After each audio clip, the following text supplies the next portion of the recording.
Okay, good night, everybody. Assalamualaikum warahmatullahi wabarakatuh. Welcome back to my library, and I hope that you are doing well, and please enjoy this session tonight because we are reaching to the third session of Genesis of Design Method. And we will have Wendy Teo from Malaysia, which she will share about redefining ancestral roots, which very interesting topic, if I could say. Uh, Before we start, I will introduce Omar Highbury, me as host tonight. My name is Satria Agung Permana, and uh, as for the representation of Omar, we have Hanifa, Nirma, and Lulu who working behind this Zoom. Okay, Omar Highbury with the philosophy of home for restless spirits. I'm to the forum that facilitates access to architectural literacy and becomes a meeting point between students, academics, and practitioners. Book writing and editorial is done in Omah with the spirit of sharing knowledge. And through literacy, we try to start discussion that answer the various challenges that exist in the field of architecture, starting from discussion of theory, history, criticism, and methods, investigation, as well as archiving and tracing architectural works. And you can access all of our lectures, previous lectures, for free in our platform. You may access mylibrary.org. We have edited and curated our previous lectures from the first encounter of pandemic in the last year, and yeah, we still try to fulfill all of them. So while writing, please do enjoy our platform. And in our class today, we have this session, uh, which titled Genesis of Design Method. This class aims to uh, research or retell the how the panelists, all of the panels here, try to refine their genesis of design method, which each of them have a very unique background and very unique approach, which nurtured from the start of the school of architecture until they start their architectural firms. And the next session, which already done in the previous day, the Hermits of Architecture. It's the webinar of the series webinar of researching on how the wisdom of our thinking in architecture. And we still have one last session in the next week about Sophia, or love and reflection of architecture. And this is a very interesting and extreme one because it runs for about 3 hours and 4 hours perhaps in the last session with Revianto. And we also have the very young platform, but with the old-minded uh, framework, but with the young body. So this session is very amazing because each of the panelists here have their own platform, which uh, very diverse and very focused method in architecture. It's start every Friday on 19 in Indonesian time. So it's free, and if you free, please join us in each each month. And the next one we have Darah Muda.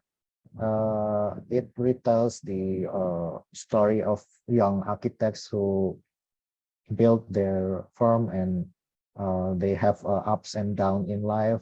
It's a very nice one because we can share with the panelists on how they deal with the problems and how to create a creative design thinking in their project. So in the next day, we will have Reynaldo Theodore in 26 November.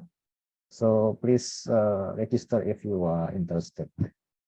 And all of the programs are listed in our platform, so you can access it easily, and uh, you also can browse the archive that we published here. And as for today, without further ado, we will invite Rilid Sharif for us the moderator today, and we will invite Wendy Teo as our panelist today. Rilid, are you there? Yes. Hello, Satria. Yeah. I'm here. Wendy? Yeah, hello. Yeah. Hello, Wendy. Hi. Has Long been a time no see. while. Yeah. Yeah. Okay. I will give the time for Rilid and Wendy, Okay, Wendy. please. I shall introduce you and your topic today. It's a long Okay. time no see, and it's amazing time to see you and the progress and everything. And it's been a while. Well, we have a discussion in Spirit 47 with Eka as well. Eka is here, so Eka I think is here. it's Eka amazing. probably turned on the video. I'll just introduce Wendy to the audience. Wendy is my friend. She's an architect, writer, curator, and then I believe that she's a crafts activist. It's like a organizing some of the thoughts, and she's an educator in the Canopy Institute. It's very interesting models of how when you try to I call it like a breeder of the architects, like a crossing between regions, like while she's doing it online. And then Wendy established and nurtures like a Wendy Teo Atelier, like as an architecture practice and Borneo Laboratory as a curatorial body, accommodating her interests in developing projects with the participatory models, vernacular wisdom and sensible fabrications and anthropological insight. I call this one like knowing like ancestral roots. Uh, Her practice is centered on an approach that allows caring for the earth, sensibility of our material, and bonding with local craftsmanship. She worked as well before in a First Time Partners in London, and then she in this topic she will present her journey from her research and then works during a study at the Bartlett School of Architecture and working with the Norman Foster. Return to Kuching into her hometown. She explored the bamboo potential with the systematic approaches in the sharing the skills with the others, even the non-architect groups, which is quite interesting. I visited some of her work and her pavilion and her programs, and joined some of these discussions in there. It's amazing in seeing some of the multi-perspective people around there, like owner of the gallery, like some of the government actors. She will also share her exploration and advancement in the potential of the Hubble material with her project titled Narratives of the Soil. In the urban realm, Urban Green Pockets is a creative approach to exploring computational fabrication with the local fabricator networks. Lastly, she will tell us about her project in Think, Theatre, and Picture, which is another one. Wendy is a ARB, RIBA UK chartered architect and founder of Borneo Laboratory. She's doing a multidisciplinary practice based in the Borneo, Malaysia. Uh, Theo is also a visiting scholar, like what I mentioned before, like in a Feng Shui University and in the Canopy Institute. In the Wendy Teo Research and uh, pedagogical direction, she and her team focuses on the embedding social culture dialogue in the forming architecture innovations. Born in Borneo, Theo received her B Bachelor of Architecture distinction from the Taiwan Feng Shui University, from Master of Architecture, and from Bartlett UCL. I think that's we have with Wendy, and then she's got some of the project and endorsed by numbers of international awards such as Whole Team Sustainable Next Generation Award and such a many more awards. I think without waiting for the discourses can happen from her explanations. Let's Mm. hear from her side. It's very warm welcome to see Wendy in Oma Library for the second times.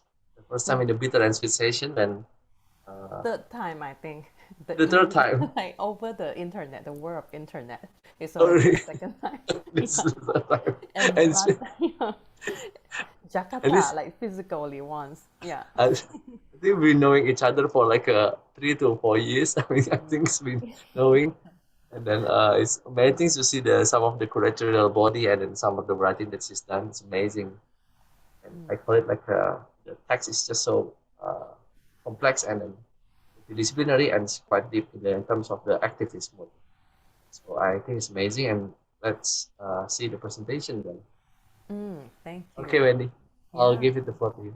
Yeah, I'm also very thankful for the section, really, the invitation. Yeah, because when you first invited me and give me this topic, I was a bit like intimidated for the fact that redefining ancestral root, really, like, so. But then thinking about it, like, it's kind of touch on something that I've been working on, especially when during the pandemic time, it seems to be a perfect opportunity for us to kind of like dive into, the research with anthropological like point of view. Yeah, so it seems to be like kind of making perfect sense. So over the lecture, I have to say, like for this one, I restructure quite a lot just to fit Thank in you, order Wendy. to fit like 45 minutes, like because so I take out quite a lot from the former stuff, like the FMP stuff, and also my personal part, because I felt that like it's quite crucial to kind of go through like how do we learn, especially during this pandemic time. So without further ado, I will share with you my Thank you, Wendy. presentation. Yeah. So hopefully leave some time for the discussion, because I can't. I actually quite excited to share this with you all as well, especially after such a long while. Yeah. So thank you so much for coming to the talk. Really, like so I'm still, yeah, despite being intimidated by the topic redefining ancestral root, yeah, a long place making. So I still put it as the topic. So if you're interested in the body of work that like I was exploring architecturally, feel free to browse through my website. But as I explained before, like 45 minutes is actually not too long. So I will just jump into the first story I want to share with you, which is about the recent space that we started called Think and Think. So it's like thinking and doing, thinking and repairing, because tinkering is actually means like repairing in a way. Yeah, and I also felt that like because when Real Rich invited me, he was saying that this section is actually a series of like design context and how do the designer investigating their context, and like from the context, like how do they learn like some insight and put it into their formulate a response or correspondence. So I thought about it, and I thought it's quite crucial for me to kind of like share how do we learn, how do we look at the context, how do we formulate thoughts, and how do we put together like multidisciplinary like collaboration in order to make the conversation more enriched in a way along the process.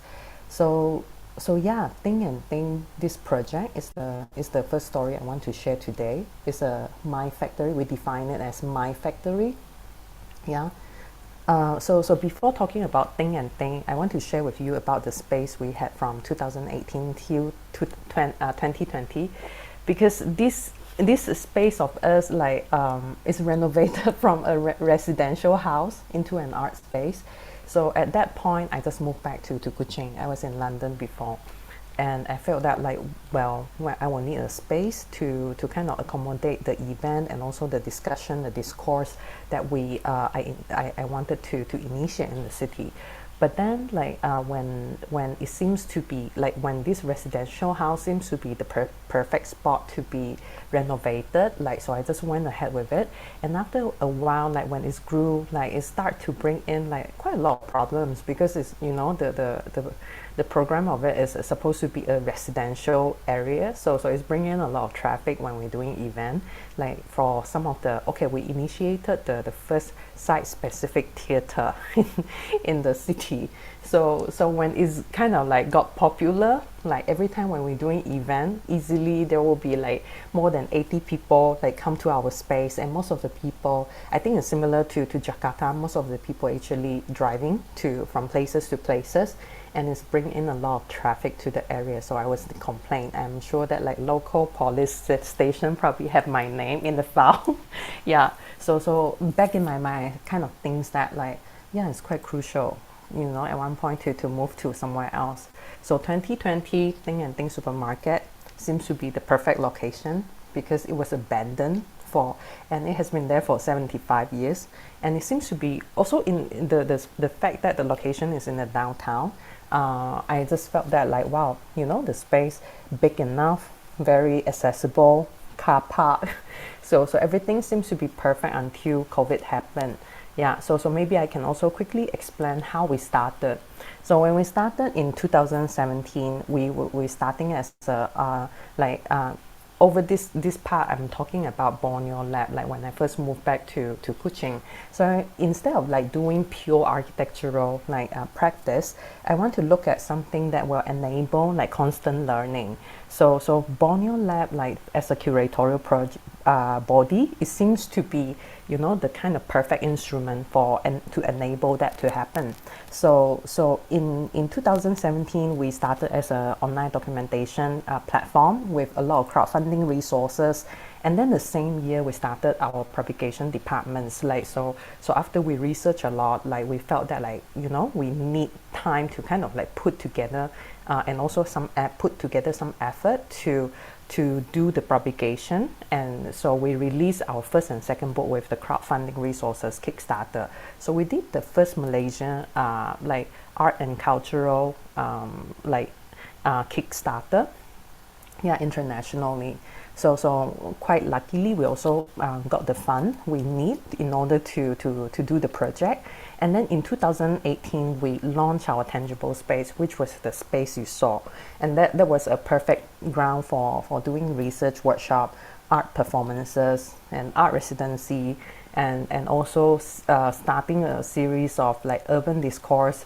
Yeah, it was quite exciting. Yeah, until COVID happened, COVID-19, and there was also a crossroad for both the curatorial body and also the architectural practice, because most of the project either they were canceled, they postponed, or they kind of went silent. Yeah, so we were at the crossroad of like either we're going back to the online platform, because it seems to be quite making sense, like to reduce the overhead during such a risky time. And also we knew how to put together the resources like through online platform, or we stay on offline, because we along the years of like, you know, doing practice offline, we also felt that it is important to kind of like, you know, retaining the crowd physically, and also retaining the urban discourse like physically, carry out that urban intervention physically. Yeah, so after like a numbers of investigation on our side, and also the research workshop, and also the reading club, which Real Rich was like, you know, participated like last year. So in October 2020, you know, we decided, you know what, this is the perfect time to kind of like take over that building and revamp it into an art gallery.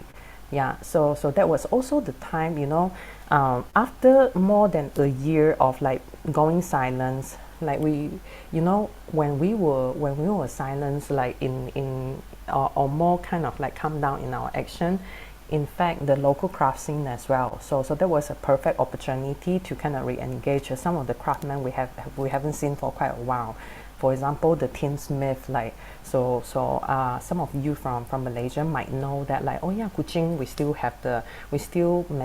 like get, you know, this kind of traditional craft in terms of the tinsmith and also the timber craft, the craftsman. Yeah, so in Borneo we are very lucky to have the carpentry that we can work with, and also the kind of like the variety of timber because of the biodiversity.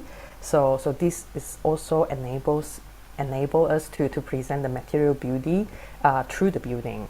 Yeah, and the other things, the local material conversation we were looking at is the soil.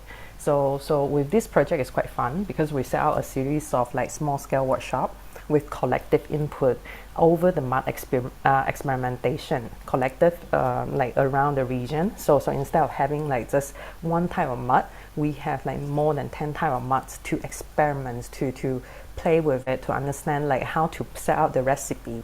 So people learning from one another. So this project is also now recipients of British Council Culture Through Connection research. So it's already on the second round. Yeah.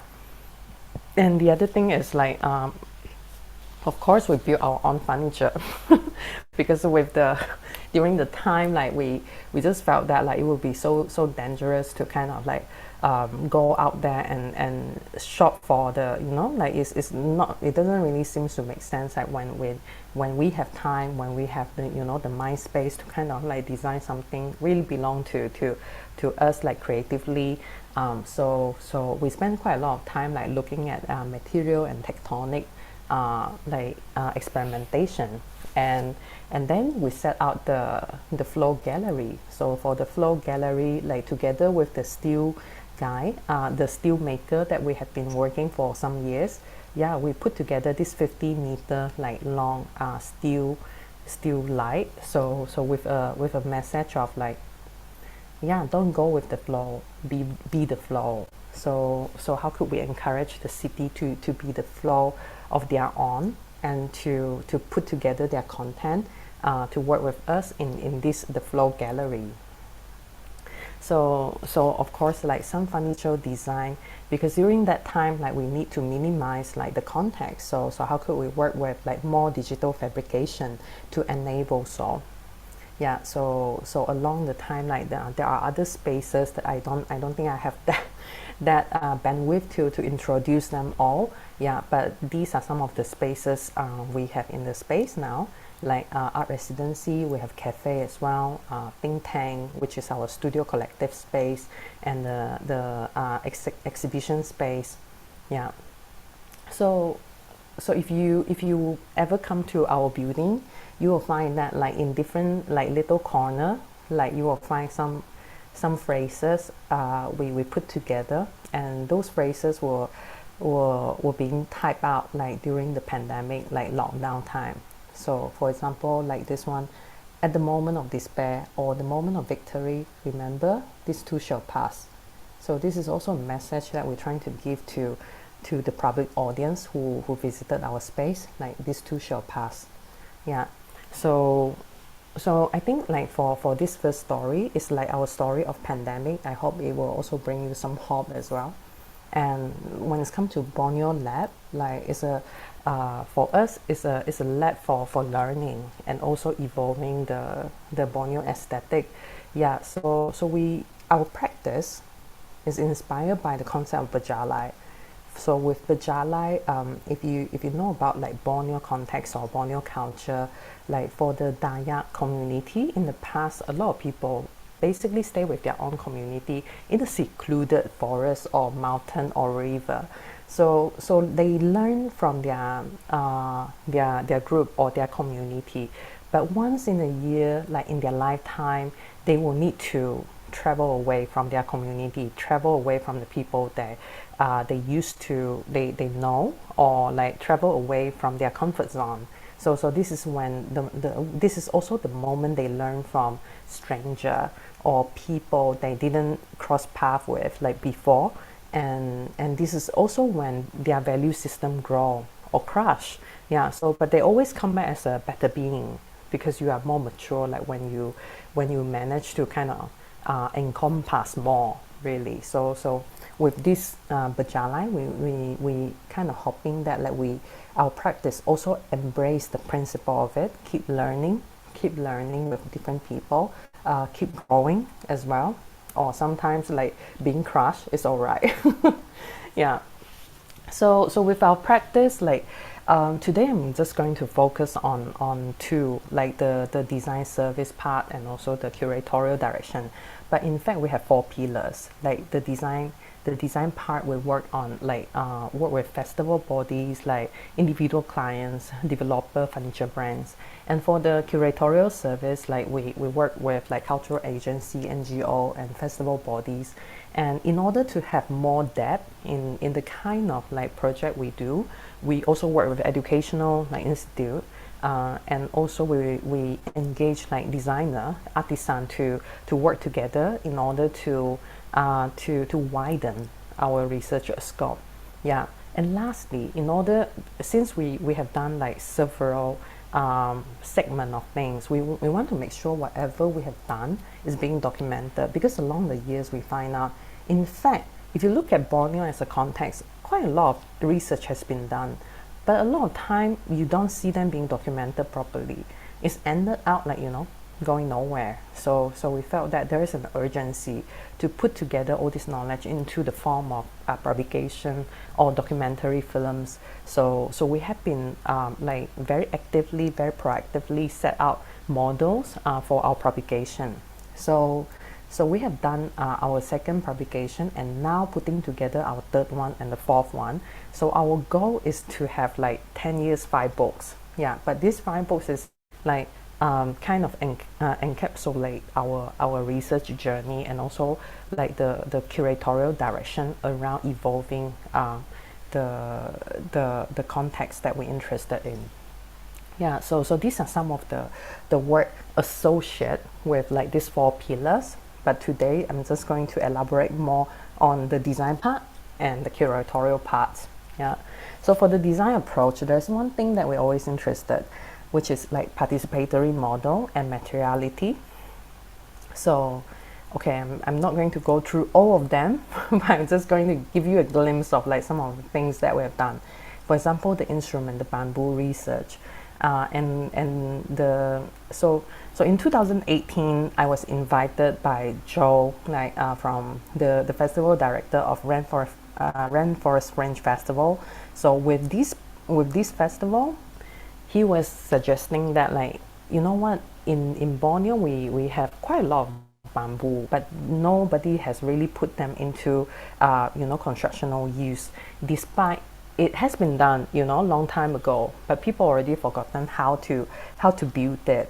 And along our research, we also found out like most of the people in the industry, they're familiar with the steel and also the concrete and timber, but when it comes to bamboo, despite the abundance of it, people don't know how to use it.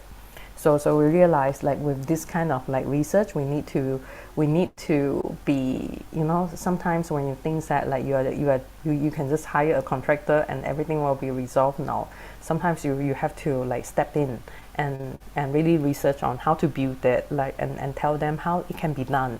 Yeah, so that was literally what we did before, and also engage the village to put together the atap. And I still remember after we built this pavilion, and then we went to Uncle Michael's house, who was the guy who helped us to put together all this. I think it's more than 1,000 pieces of atap.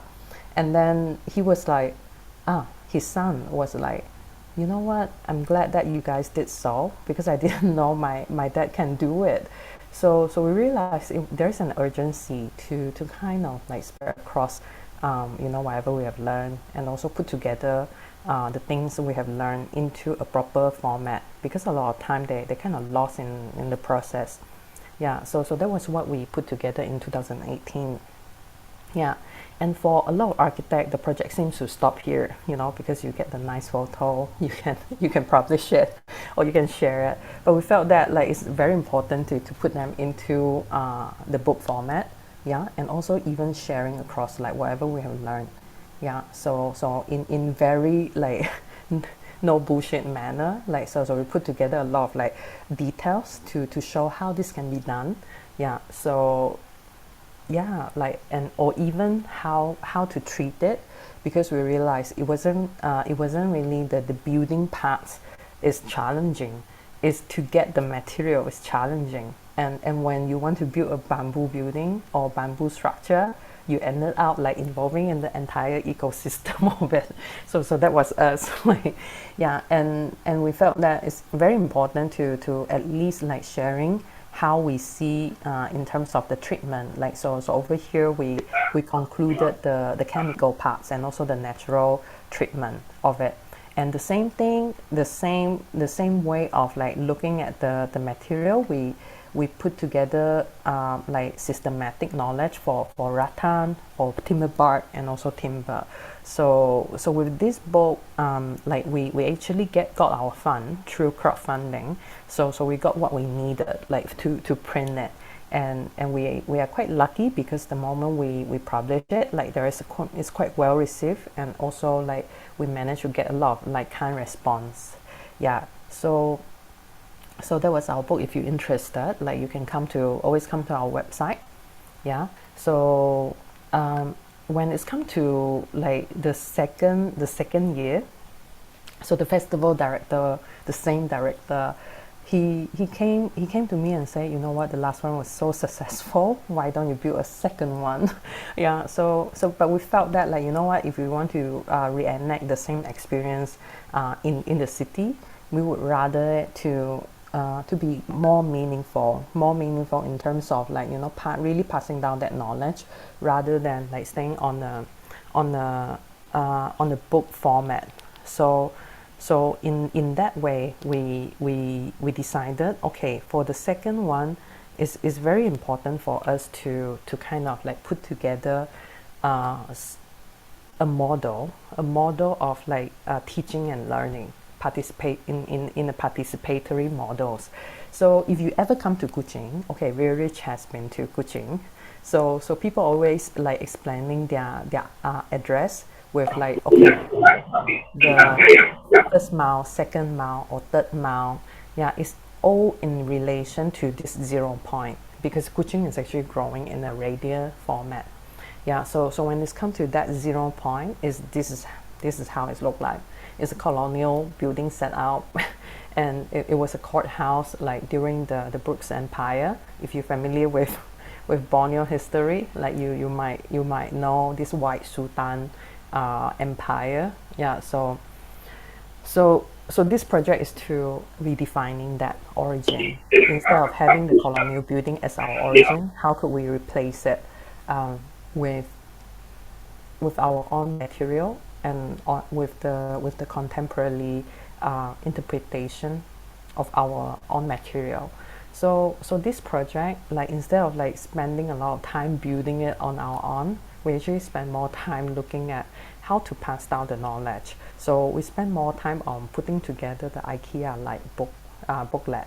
So with this booklet, like, the moment our participants, like who are part of our participatory model, like, join in, they will be able to pick out like how to build it. Yeah. So instead of like having like more than a month doing it, in fact, this pavilion was like put together just with the help of the participants within 3 weeks time.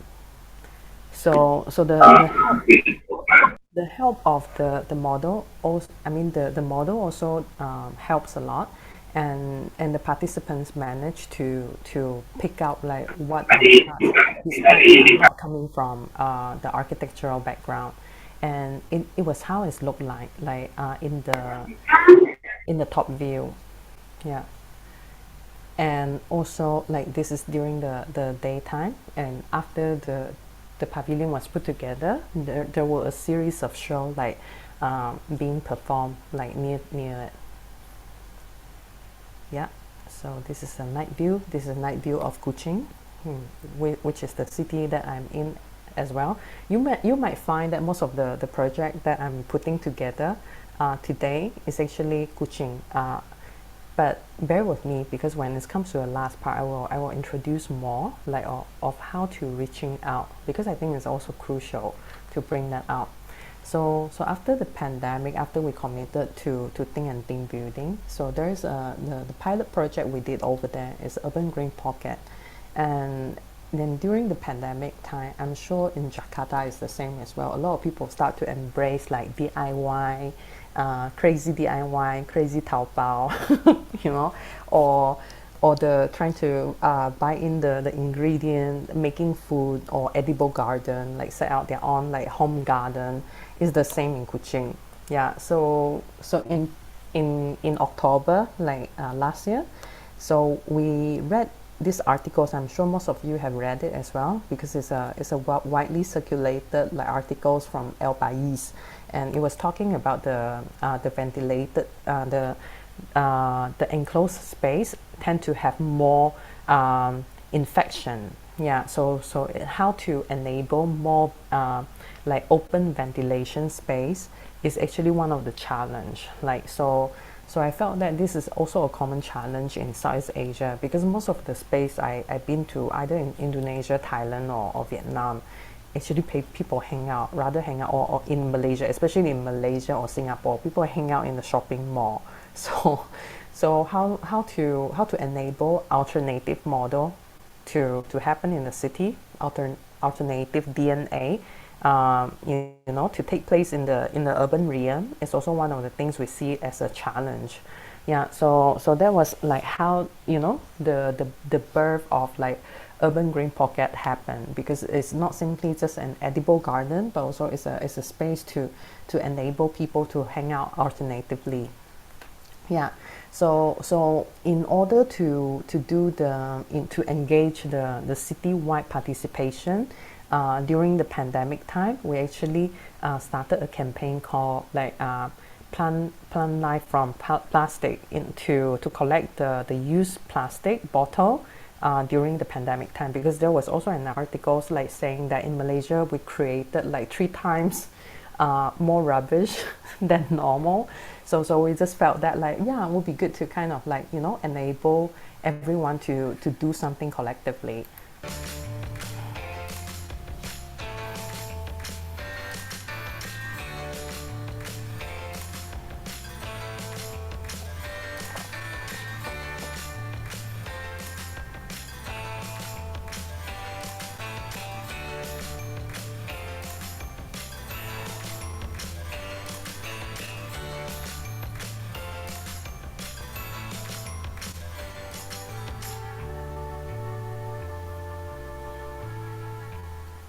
Okay, despite we only trying to collect like 1,500, we ended out like having 4,000, I think now close to 5,000 plastic bottles.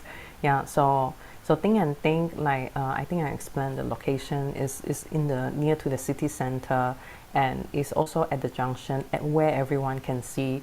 So the location of it also enable a lot of like visual manifestation for some of the things we put in the building. Yeah, so with Butterfly Pavilion, which is part of the Urban Green Pocket, is trying to bring out the metaphor of like how people can be butterfly instead of caterpillar, because that is also one of my favorite quote. It comes like this: caterpillar thinks that it's the end of the world, butterfly knows that it's just the beginning. So how could we embrace the mentality of butterfly rather than like being so pessimistic, especially during the pandemic time? You start to see like the, you know, the variation of people mindset, and all of a sudden you also see like people embrace like crazy conspiracy. So we just felt that like, how could we enable people to think more positively? Yeah, so yeah, like this is the how it's being inspired. And because it was in the pandemic like time, so we need to reduce the amount of time people spend in the construction site. So the participatory model is actually on the planters bit, and when it comes to the assembling of the structure, it took only 3 days to put together. In fact, if we kept working is that it can be done in 2 days time, and it was only 3 people put together the structure, because everything was already done through the rapid assembling, and the principle of it like was inspired by origami. So yeah, like the entire thing took probably more time to preparing the parts. Yeah, but when it comes to puts together, like we minimize the time tremendously with the help of digital fabrication. Yeah, so all of a sudden, like in 3 days, like people see this structure being put together at the top of the building. So it was quite shocking, really. Yeah, and at the same time, it's also helped us to get our community member last year, like actually earlier this year. So it's grew from 6 to now 20. So every week people comes to our building to set up the planters, and also to work on the edible garden.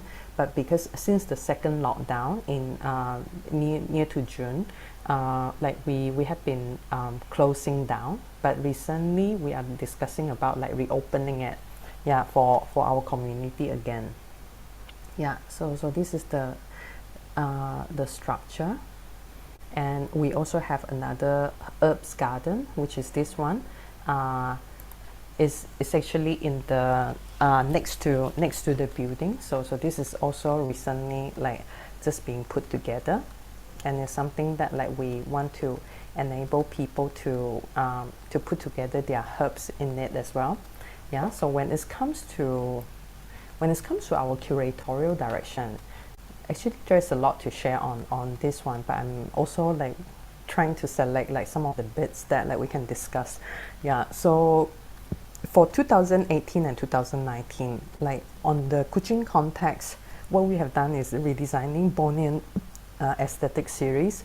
So the first one was craft, and then the second one was more intangible, so which is like the experience. Yeah, so on that bit we were looking at different experience to kind of like experiment with like with different artists, designer or chef. So during the pandemic time, actually we opened out a lot more like conversation, like with different practitioners that we used to work with. And like with the building, we also started a regular theater, like that will be launched in January, like this coming January, Think Theater. And also like with the soil project, because of the material experimentation, it's also enable us to kind of launch a conversation in a more international scale. And the other thing that like I mentioned earlier with Real Rich about like the ancestral wisdom and rooted practice around the world, because when I first came back to Borneo, the first thing I did was actually a Pan Borneo road trip, 4,000 kilometer driving. Actually, you think that is like it must be enjoyable, but no, like 30 days, like most of the time is on driving and interviewing and really understanding the context. But what I felt like during that process is like despite it was still by far one of the most like inspirational like project for us individually or as a group, but we felt that we could have like spent more time and also to understand like the context in different manners. So this year, because of the pandemic, is also sort of help us to start our second Berjalai, like but on a more international scale. Yeah, so I'm just going to quickly like go through some of the things we have done. Hmm?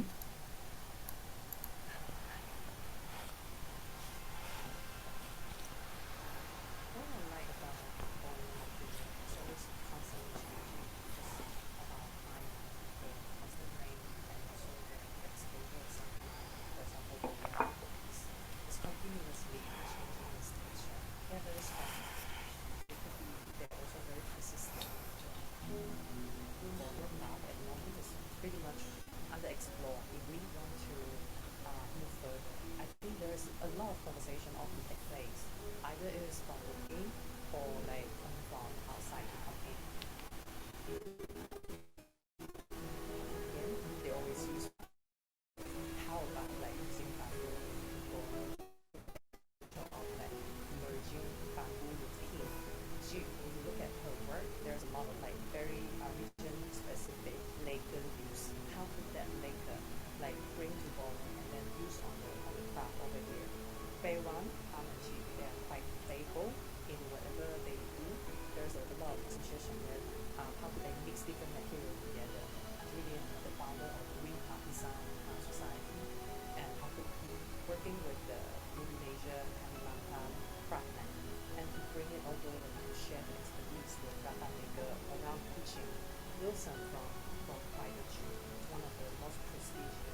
Kang from Volume Studio, he looked at like pillar bark to put pillar bark in spatial use rather than just stay on the decorative level. 6 designers from Thailand and Taiwan, within 20 days, they have to bring out the conversation between their respective region and Borneo.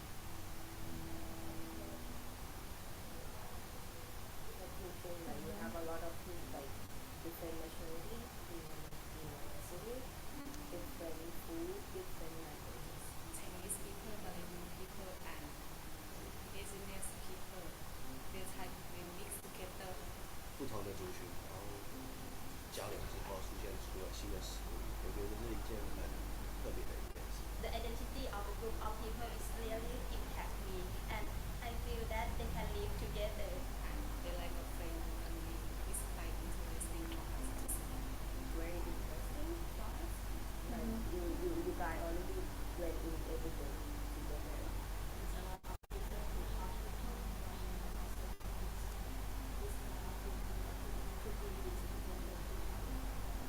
I remember from Thailand it's just kind of big to put two things that looks totally different. I mean wood and broken ceramics. But the material that's really interesting is timber, Indian timber.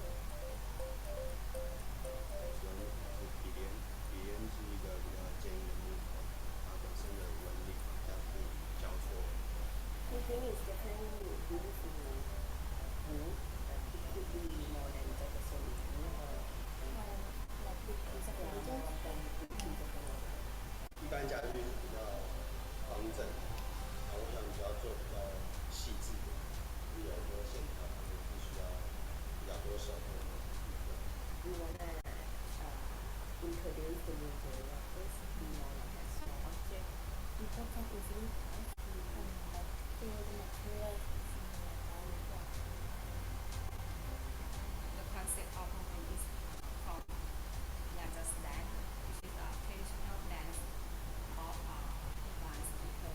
We try to reinterpret in our way to like mix past and future together.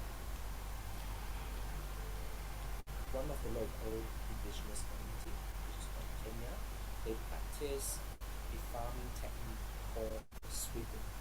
They will cut down a small area of forest, and then they will grow their food there for a few years. And then after that, they will move on.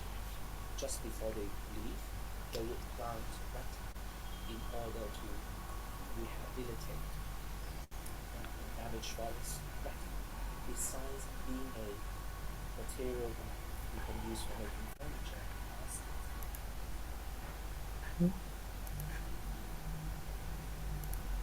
everyday objects, rattan has this amazing ability to build damaged forests, and that is something I found really, really amazing and a very important idea I wanted to integrate into a project for both sides.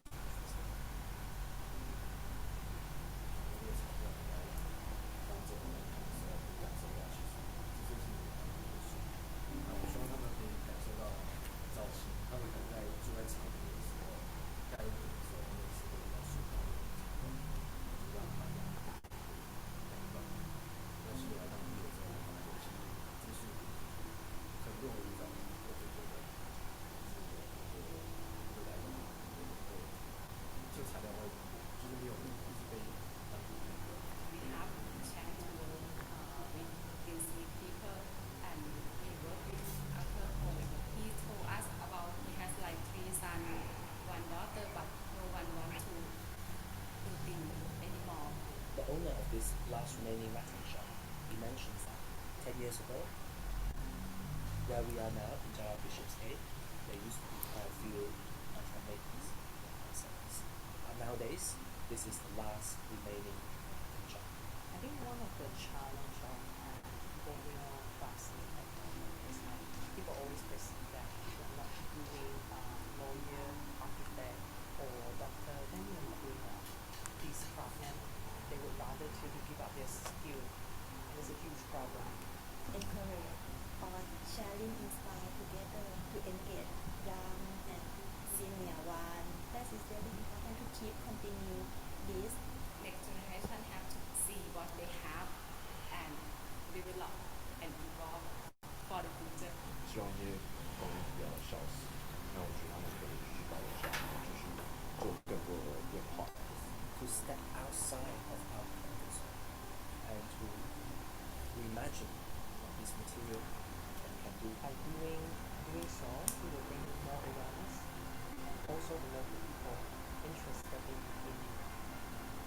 asking the question, like, what can we bring to the table?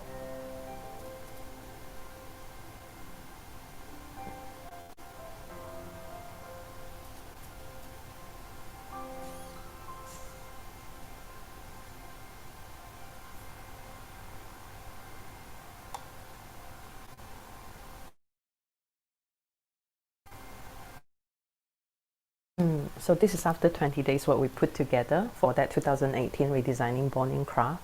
I think every time seeing it is also like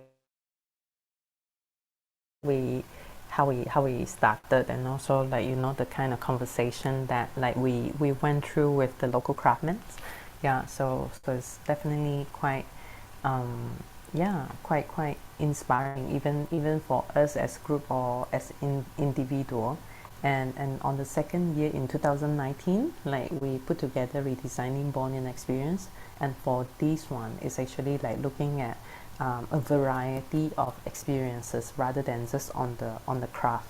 Yeah, so with this one, it's like there are like fine dining experience that we put together, and also the senses that we extract from the forest, and the fabrication bits, and the origin, which I explained like earlier.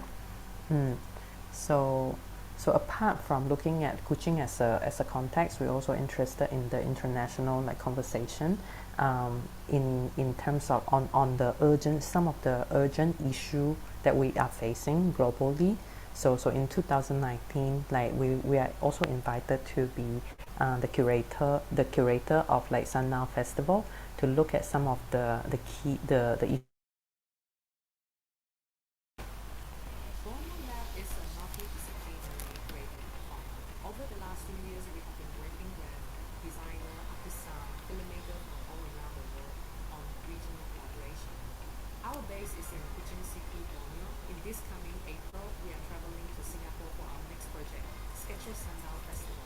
We believe this is the best suited place for innovating upon the potential of plastic waste. We keep thinking about how to actually address this issue of plastic pollution. When we came across Gopay and saw what they do in Shanghai, we just realized it was the perfect collaborative opportunity. They harvest plastic waste and then use those as raw material to create a series of these hexagonal panels. We're using 400 of these plastic panels and turn them into a pavilion. Everyone can see like the plastic that they throw, that they think it's no value. Now it has many value and very beautiful things. I think we have to take this challenge where we have to take this material after it's being used. They don't consider it as a waste, but they use a second. It's the fertilizer. After the festival, the installation will be dismantled and then donated to Ep.3 as constructional material. Ep.3 is a non-profit organization based in Malaysia, building farm for community investment. We believe the world is too small to be defined by one narrative. By working together as a community, we can make a difference.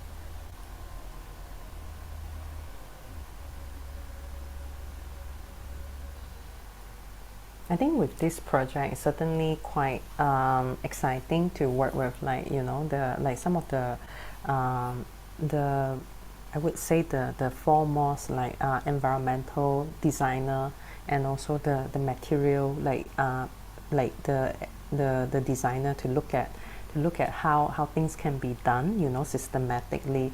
So there is also an exercise to put together a team, like to look at it, like how could we think about the ecosystem. Yeah, think about a solution of the ecosystem. Yeah, but like we actually supposed to do something in 2020, but there was also some of us, because of the pandemic, it has been postponed or cancelled. Yeah, so when it's come to like, then we move on to the pandemic time. Like during the pandemic, like we were also looking at like how could we rethink about like theater. Yeah, because we set out the first site specific theater in Kuching, and since then the theater scene has been quite vibrant, and we also felt that like this is in fact maybe how could we turn this like seemingly a disaster into a blessing, you know. So So the blessing would be like we get more time to sit down and think about a co-production. So with the co-production, how could we now from now on start looking at the model in terms of either it is about the production model, like the script writing model, the spatial design, how can it take place in the theater making, and or even the volunteer model, and also the financial model of setting out the theater. So it was a collaboration. It is a collaboration amongst the scriptwriter, theatrical director, and spatial designer, and it will happen in 2022, January. So you can stay tuned to this, and we are quite lucky because we get Sang Sai Dabi to sponsor for the pilot production of this project. Yeah, and the spatial theme of this is boundary. So this will review some of the things that we are looking at for our pilot show.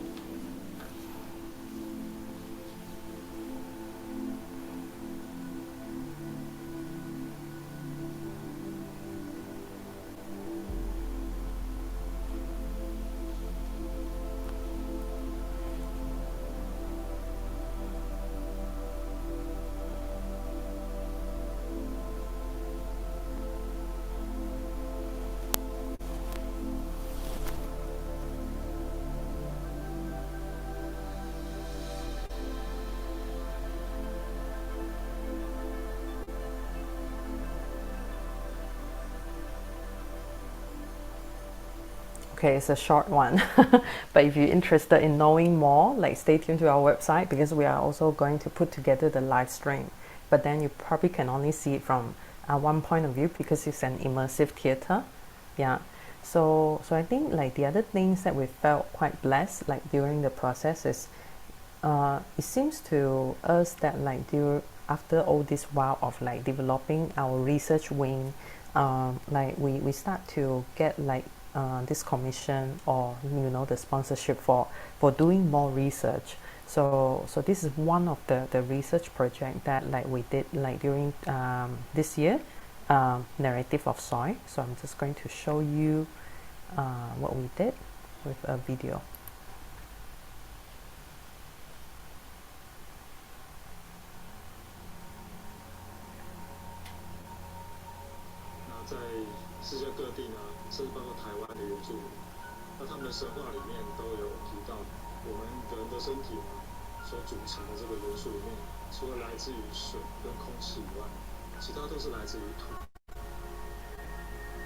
Soil is one of the basics materials we have on Earth. The interest that I have as a designer, triggering others to think about their experiences with soil.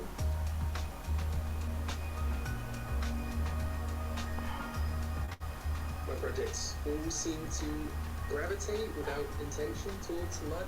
The majority of my practice sort of is looking at the intersection between design and understand technology and nature, create more symbiotic relationships between the two.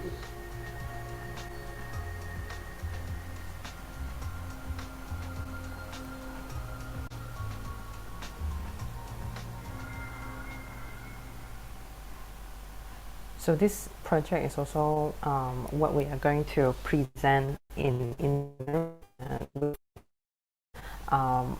and for Big Trip is like what I mentioned earlier. When I first came back to Borneo, the first documentation project that or research project that we did was actually a Palm Borneo rock trip.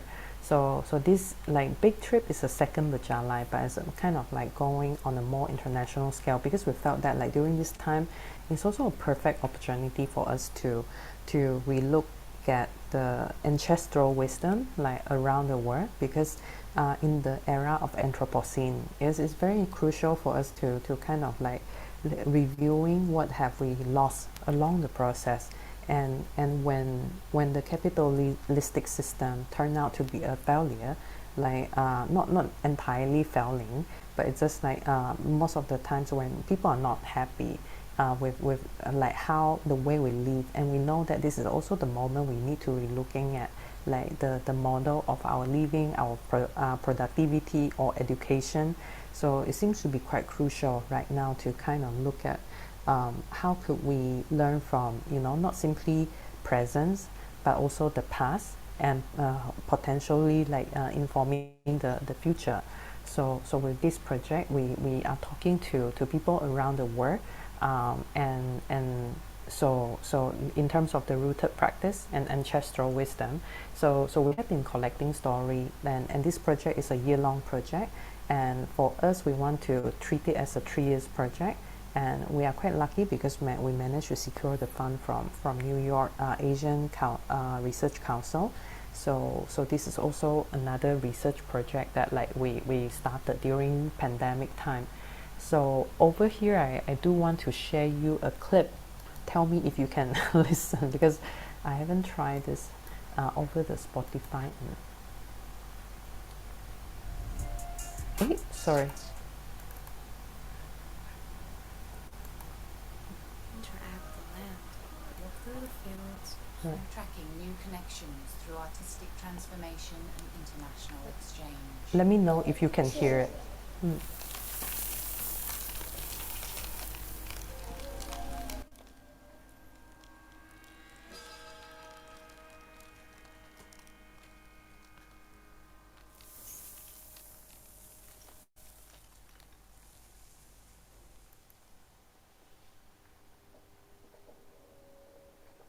the pillars of purposeful sound. Sorry, Wendy. Sorry, Do you playing the video or audio? the sound, the audio. Oh, the sound only. Okay. You can't hear the sound.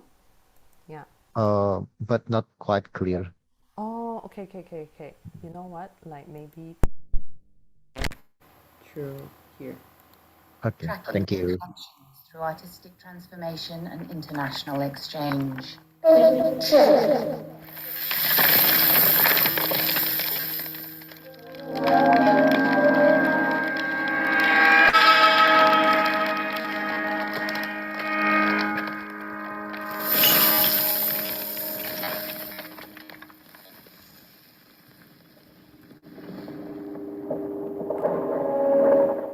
Through the pillars of purposeful sound practice, the pilgrimage trip, and the rituals of handing down, we explore the essential existence of human beings.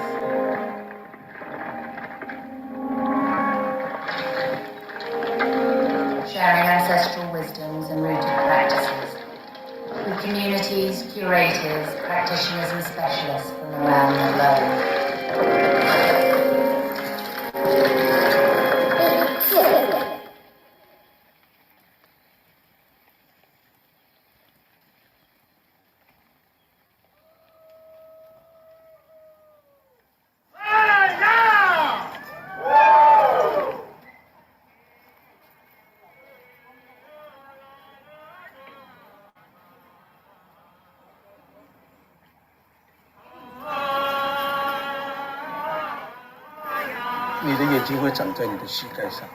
Your eyes grow on your knees, he told us, in front of a hand-carved statue with each knee having an eye wide open.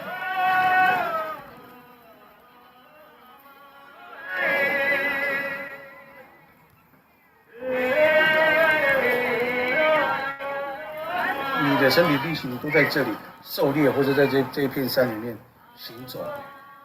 more you interact with the land, walk through the fields, hunt across the mountains by your body, the better your body will tell you where to go.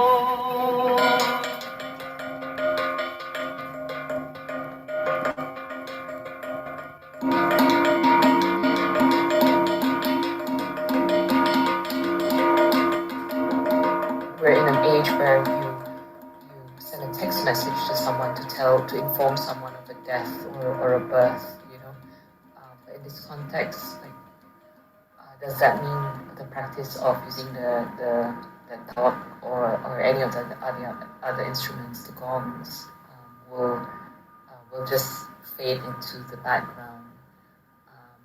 And then what happens to where these aspects of our sound practices move into next, right? So I think with some of the work that we've been trying to do is to always be able to contextualize the original purpose.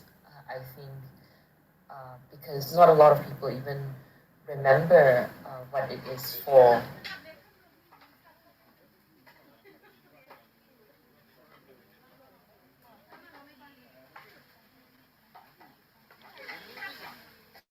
They stop believing in mystical or in dreams. Post Dipang, an orang asli village. Tsunami 2004 kan? 2004 kan? Ada orang yang sudah ada orang asli yang sudah Someone had a dream and he warned the villagers, but no one listened to him. They must have sarcastically said, "Oh really?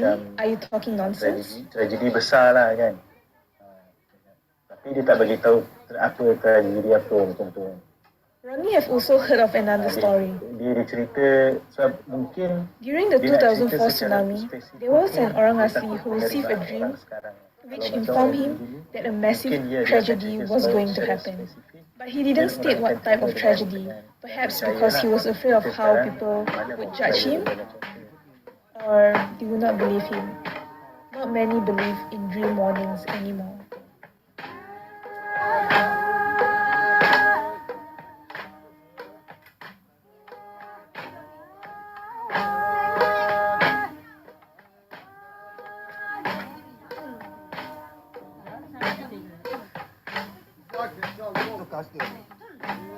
Generasi anak saya tak ada, generasi yang akan datang mungkin ada lah. My children's generation doesn't have a shaman, but perhaps the next generation will have a shaman.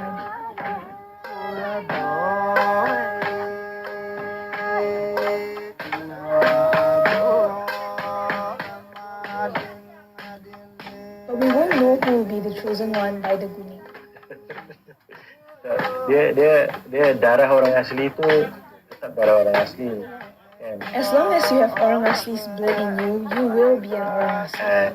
Even you modern macam mana. No matter how modernized you are, the gunik will look for you as long as you have core body, as Ronnie explained earlier. Datang cari juga. It's a responsibility that you must take on.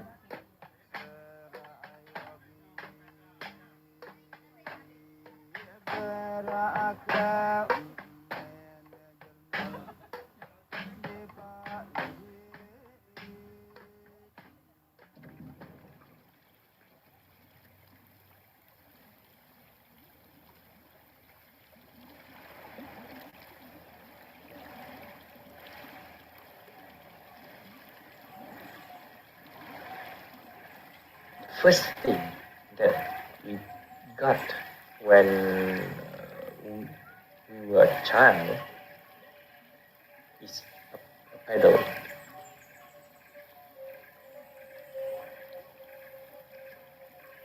So this pedal is a gift given to children, to Melanau children.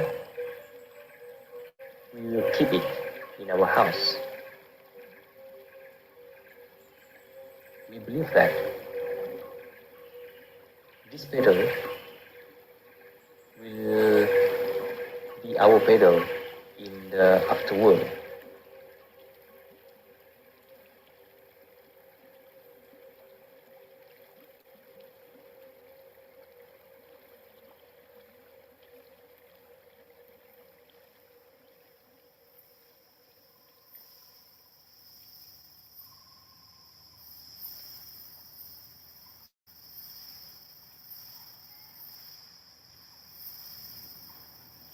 我们在打到猎物的时候，或是在对生命的时候，我们就会先感谢他。As soon as we terminate to praise life, We deliver our appreciation towards the life that sacrificed for us. 因为有它，就是我们才可以得到保存，才可以继续的 Thanks to them, we no longer starve. 生产下去。 Masalu 马萨鲁阿拉瓦， Thank you so 感 much. 谢有你这样。 We appreciate having you.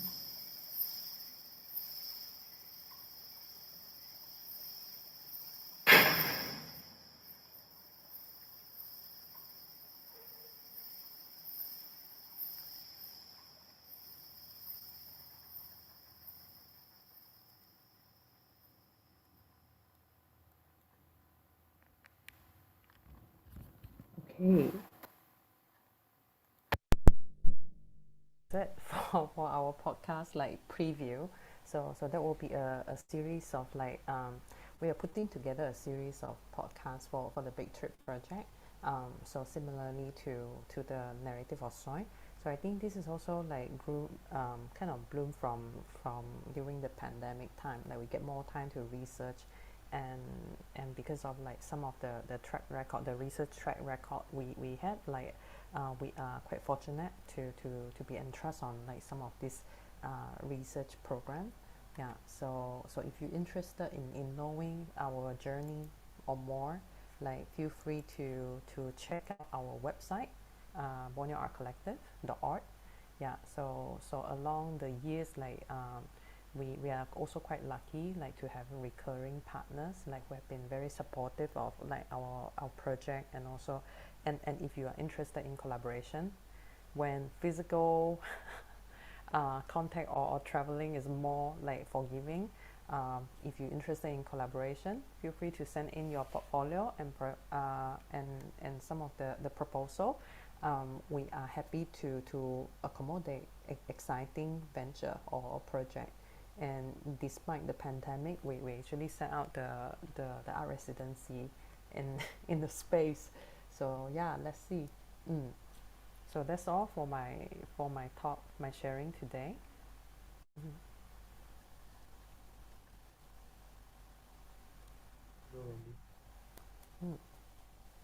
It's amazing to see how you feel that kind of bodily art and craft experience. So it's a one big question for you. How do you think if you want to like propose that kind of art and craft experience to the architecture school? Oh, you mean because okay, do you mean which particular though, like the big trip or other research program that we are doing? The research program, because I think that some of the things that I can feel that there is like a belief on something that you cannot understand at the beginning. Believe that it's like a part of your ancestral roots, right? And it kind of a belief, you put it into like a research. It's part of the archiving. But nowadays, the architecture school, sometimes, I put it in the architecture schools, need like a more result than just like a belief. So what do you think? Is it important for architecture? Do you think that it's important, or what kind of the projections or prospectus that you can see this can like become circular for your practice as an architect? Yeah. I think it's a very good question, because you see like not in our education, right, in probably in our generation or the younger generation, is like architecture industry doesn't move as fast as like other industry like IT or some of the emerging industry. And I felt that like a lot of time the education is quite market driven, so it's always focused on like what you mentioned, like outcome driven. Yeah. And we tend to embrace like, oh yeah, like a systematic methods of doing things without really questioning what is the core, what is the core mission, and what is the essence of doing all these things. So I think like coming to this point, we all of a sudden realize, you know what, the industry doesn't really fit us like it's used to, or being very forgiving with like that architecture is not moving as fast as other industry. So this is actually a perfect timing for us to really question to really question, but of course not questioning in a complainful way, but questioning in a research, like, you know, in a research driven manner, like to really looking at like what does it mean, so like in terms of the you know, our living condition and also our mind condition, yeah, and how did we condition like being, you know, as what we are at the moment due to the market society, and also our architectural education, how does it like being conditioned in a way to fulfill certain like paradigm, you know, the modern, either it is the modernism paradigm or the industrial system paradigm. Yeah, how could we really looking at like what is the core of what we are pursuing, and at the same time like really learning from all sort of sources, and I felt that like I wouldn't say this is the definitely right way of doing so, but it's very important for us to really looking at how to relearn some of the things, or unschool some of the, you know, the school of thinkings that like we inherit that and turn out to be not accommodating the situation we are in right now. I hope I'm making sense. You see what I mean? Because I felt that like a lot of time, a lot of things we pick up from the school, despite you are in London, or when you are in Taiwan, or in Malaysia, or in Indonesia, they are quite similar. But at the same time, they are quite outcome oriented. Yeah.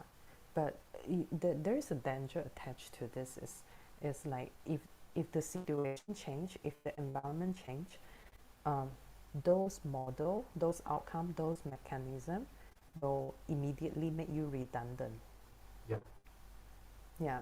If you fail to put together a mechanism to relearn the situation, or to do things collectively, or to pretend your local problem is not a global issue. Yeah. So and a lot of time we're looking at, you know, the living condition, the situation of like what we find in different community, like because community, like some people in the community, they never travel beyond their community, so it's so easy to fall into this like delusion that like this is a local issue, but in fact it's the issue that touch globally by all the community we spoke to. Like for example, the problem of like market society, the problem of like, you know, group assimilation, and also the identity erasure, like those are serious issue. And how could, you know, and sometimes like architecture turn out to be the complicit of like those erasure. Yeah. So I think like in Indonesia, you also experience that, like in due to the colonial, and in Malaysia is like we went through it like hard way. So these are some of the things that we need to really discuss, like and along the way of finding out what does it means, you know, like what does it means, like in terms of like setting out the community, and really setting out the belief in the system. Yeah. Otherwise, it's so easy to kind of buy into that paradigm that we taught by someone else, but not belong to our context. Yeah. Yes. And how did you convince people, Wendy? I mean, a lot of people feel curious because a lot of things that you have in thinking, it's become realization, and it's become like a cultural programs, and it's become like a continuation, and it's become not only belief, and it's become like a execute. How did you? I mean, if you can share to us, some people here have a vision probably to contribute to our own society. And how did you convince people around you, especially in Kuching? Let's say you can explain the context first, and your difficulties, and how you overcome that kind of difficulties. I think the moment you step into a context, like, and you're trying to do something new, immediately people will jump and say like, what are you doing? And also challenging the, you know, the existing context. but like of course like you have to approach it with sincerity, especially on the content that you want to touch on. And a lot of time like people will judge just because it's like, oh yeah, they sort of thinks that like certain context is already on by certain group or certain community or certain identity, and especially when you are not belong to all any of this. Yeah, so but I think it's very important to kind of bear in mind that like we are, you know, we are researching, and a lot of time these are, you know, the things that we touch on, especially the issue that we touch on in the architectural like knowledge, they are, you know, collective human asset. Yeah, and also for the same with the community, some of the research that we've done like in the community scale as well, they are like, you know, we kind of like looking at it as a touch on it more from a global level, like apart from you know, looking from the local scale, is very important to kind of show people that to scale, because otherwise like people trapped in, you know, some people trapped in the global scale, not being able to resolve like things locally. Some people trapped in the local scale, not being able to relate to the context globally. So I think this is also something we constantly reminding ourselves, like to bridge the local and to the global. Either it is the mechanism or process or the outcome. So I think like in terms of method, in terms of the thinking, this is what we're trying to do. Of course, like we have been you know, trying to make sure like this is what we do as well. I think it's one way. Yeah. Sorry, please go on. No, I hope that answer really, because I think it's a big question. Yeah, there are so many examples I can bring out, but I think it's also important to bring out like, you know, the local context and the global context. Yeah. Because I think your thinking and your actions can be jumped into like a global and local. I think we can see the empirical solution from the global as well that can, I think, contribute to the local conditions. I think we are like the world is flat, and sometimes we just to remind some of the community to be open-minded. Okay. Yeah. I will just want to extend this discussion with Eka, Wendy. Eka is here. Yes. Eka, are you here? Yes, Rich. Eka, Thank good to you. see you. Hi, good to see you. Well, long time Hey, no Wendy, see. sorry. Can you unshare your screen just to make it? I'm sorry, just to this. Oh yes, yeah. Sorry. Okay, Eka, please go on. Always inspiring, you know. Always inspiring. It's You're very so rich kind. material. Yes, and rich discussion as always.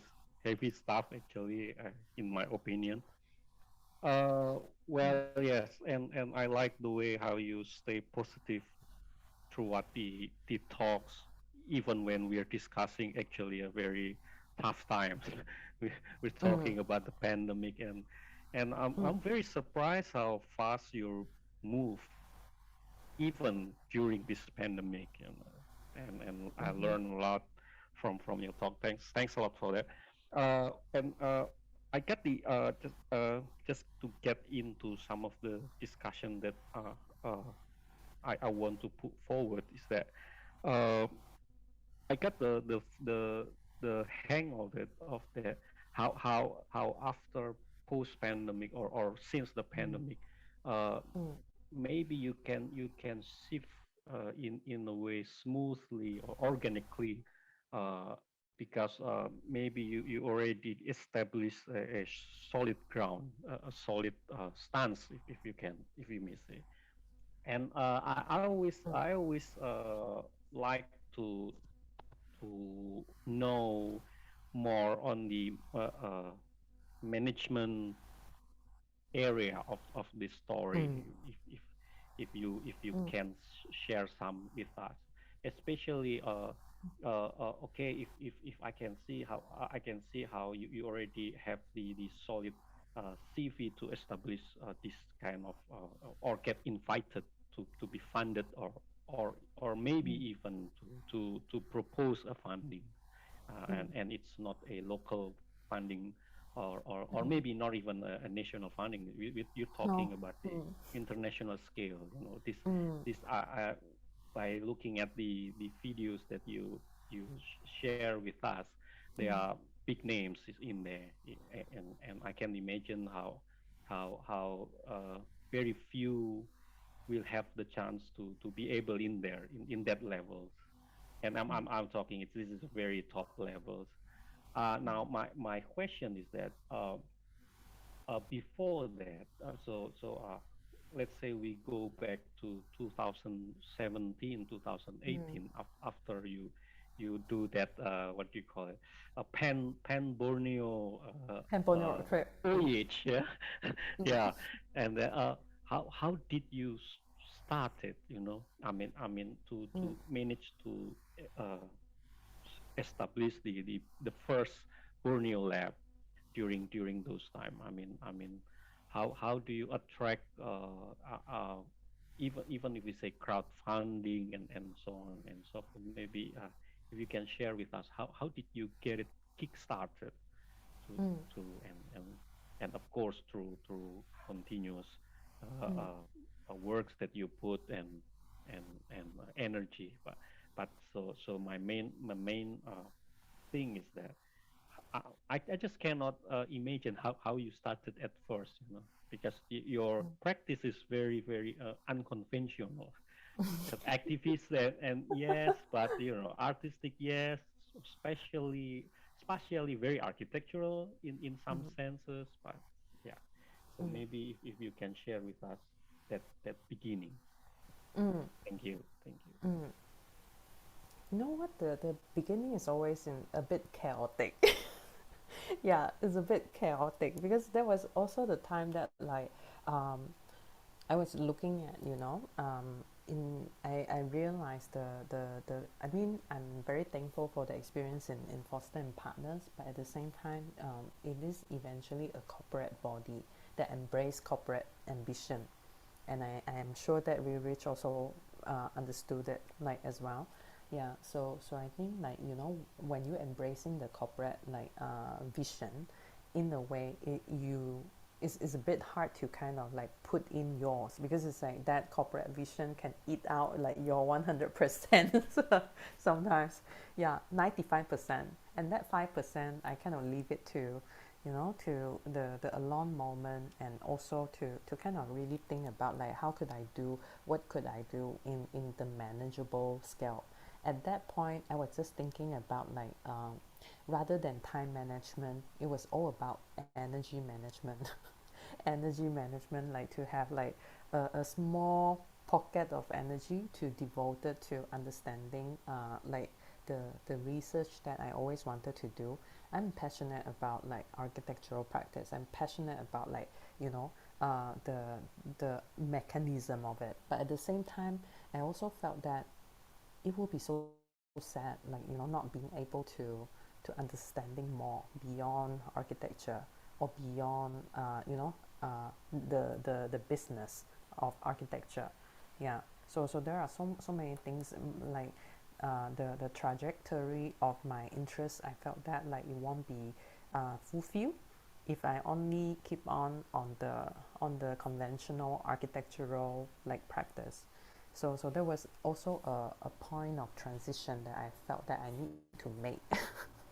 Yeah, in order to enable so at that point I was just like it was so chaotic because I was navigating all the options I have on the table.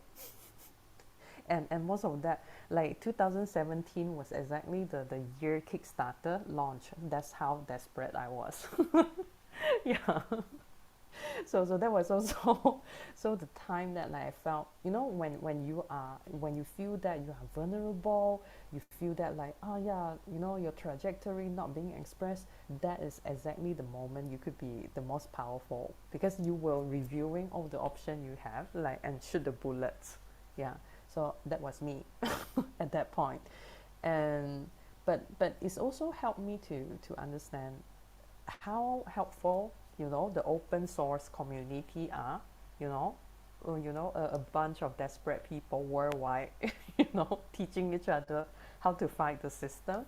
So immediately you will build your community. I mean, community not in the sense of like, you know, a geographical community, but the community is like the comrades, like Spirit 47. I felt that, like, you know, we also build that sense of like community, you know. So and stay aligned in the vision, in this collective vision.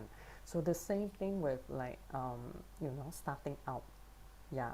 And then like slowly you it's amazing because, you know, like this sense of frustration is not original and it's on by so many and there's so many people want to jump out their corporate job, the filmmaker, and then the next you see designer and fed up with this and jumping, you know, like and join the bandwagon and looking at how to do things together, you know. So all of a sudden you realize, oh shit, you know, this collective need to expand its interest and also mechanism. And it's not is it will be so selfish to kind of like just accommodate all the architectural vision, because every individuals actually fit in their energy toward the collective. So this is also, I think, the benefit of like the being in the collective. You constantly learning, and through this negotiation sometimes you get really exhausted, but after, I mean, in a short while when you look back, it's like, wow, you will be surprised like in that short while how much you have achieved, you know, just because of like all this conversation, all this like constant negotiation. Yeah, so I think it's always like, this is probably like, even despite it is chaotic, just like, you know, the moment we step into pandemic, the lockdown in 18th of March, I will forever remember that day. Like, you know, the lockdown, all of a sudden the government announced lockdown in one day, so we have to, like, you know, move everything so within 24 hours. So that was also it's very chaotic, and in my mind I was already thinking, okay, what could we do in the next half year, because a lot of like country already going through hard way, especially like Italy during that time went through it very hard, in a very difficult time. So I think it's like constantly taking reference of your surrounding, and yeah, I would say despite it is chaotic, but it is also the most energetic moment, because that was the moment that like I was looking at like what I can do and who can I partner with, what kind of platform I can borrow. Yeah. So these are the things that like I was looking at. I hope that answered out, because it's like it's in a way a big question that like I can review it from, yeah, I can talk about it from so many aspects. Yeah, so I can see how even when you mentioned it was so chaotic, you still, you know, it's not only that it's not about that you throw everything and put everything on faith or something like that. You have some strategy already in your mind. Yes. But if I may say, during this transformation period you mentioned before, so it's from the cocoon into a better butterfly period. How long does it take for you from that chaotic moment, or you when you shoot at every chances, until you finally found, okay, this is what I'm gonna do? How long does it take for you to Never, find that never. eureka moment? You will never come to a conclusion. This is the model, because Yeah. I somehow still think that, you know, with that 4 pillar, it is easier for me to explain to, like in a presentation. But there are so many trajectory of interest we're trying to, you know, put in. I'm sure that with the same with Real Rich. Like, don't you find that with Oma Library is a 100 years project instead of just 10 years project? I think that's the scary part, isn't it? It's like it can go so many direction, and like I also felt that like we you know, eventually you just give up, you just like treat it as a 100-year project, and this is only a baby phase. Yeah, in a way, and of course along the way we are quite grateful for the the partners, the recurring partners who have been supporting us. And if you are talking about like there's a moment that we felt that like, yeah, all of a sudden like this is no longer just a platform that begging for attention. Like it is also this is now the platform people kind of like will cite for the reference and also the research, and it's quite scary as well.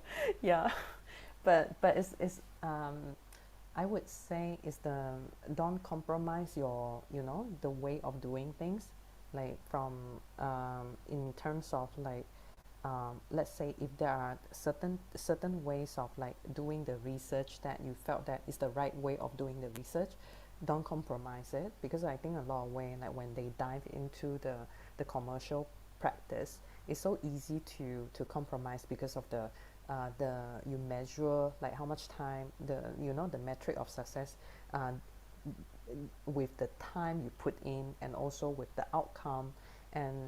And for us, I don't see there is any project that will end, and that's also the scary bits of it. Like for example, the Bajalai still keep on, and the narrative of Soy already comes to the second round, and the reading club already comes to the 8 years. Yeah, and also the edible garden is kind of growing bigger and bigger, and and what will happen, so this is also something that we felt that yeah, it's like maybe at one point it will just expand beyond your control, and it's okay to feel scary. Yeah. mm. And it's also start attracting people who interested in researching to join, and it's fine. you know yeah. Yeah, and then they will be like, yeah, this is how we do things. Yes, this is how we do things. So it will be defined by beyond your personal agenda, and it's all right. Yeah. Defined by time, Yeah. where the time is always moving forward, so keep on evolving. And different Yeah. strategy, Eka. Yeah. I mean, yesterday, me and Eka like discussing about how the expansion will be too fast and it will collapse. Remember, Kak? But the new strategy always comes in, right? Look at what Wendy said. Yeah, because I think like everything will you can't imagine all strategy will just path out its way according to the strategy, because the strategy in the mind, and then the reality is is going to challenge it.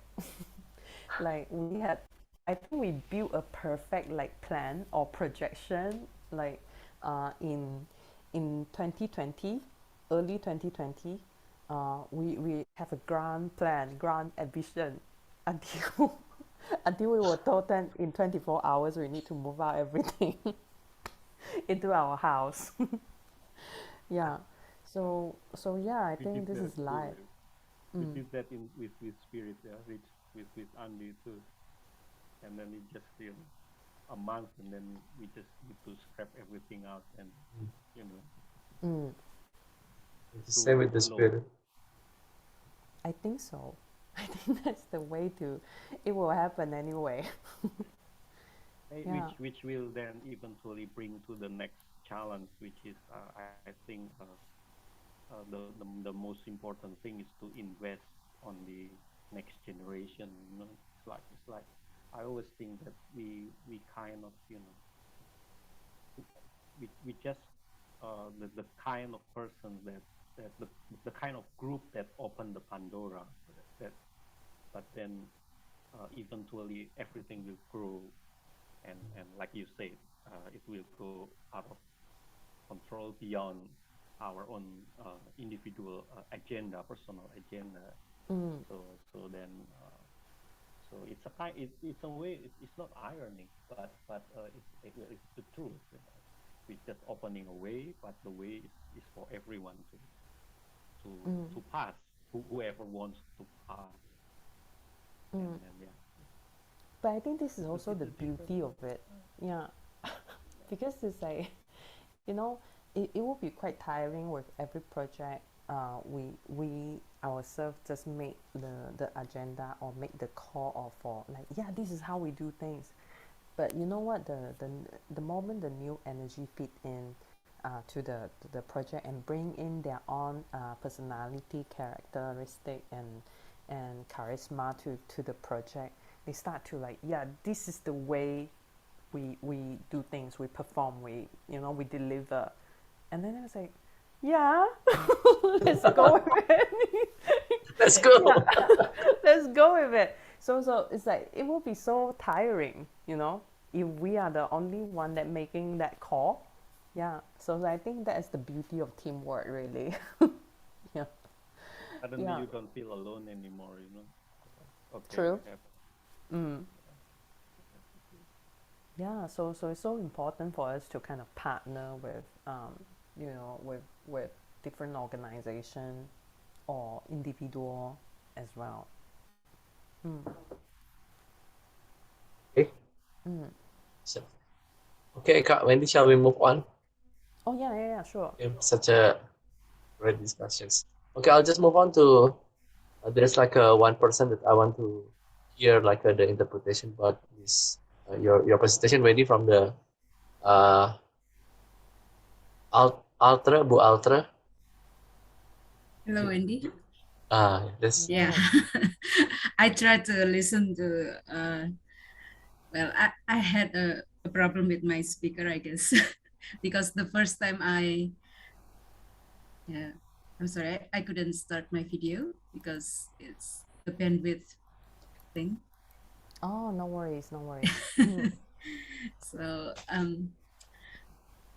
it was really, but I caught your presentation midway. I was there maybe halfway when you already shared the site. I think it was the big trip, or it was the Borneo collective.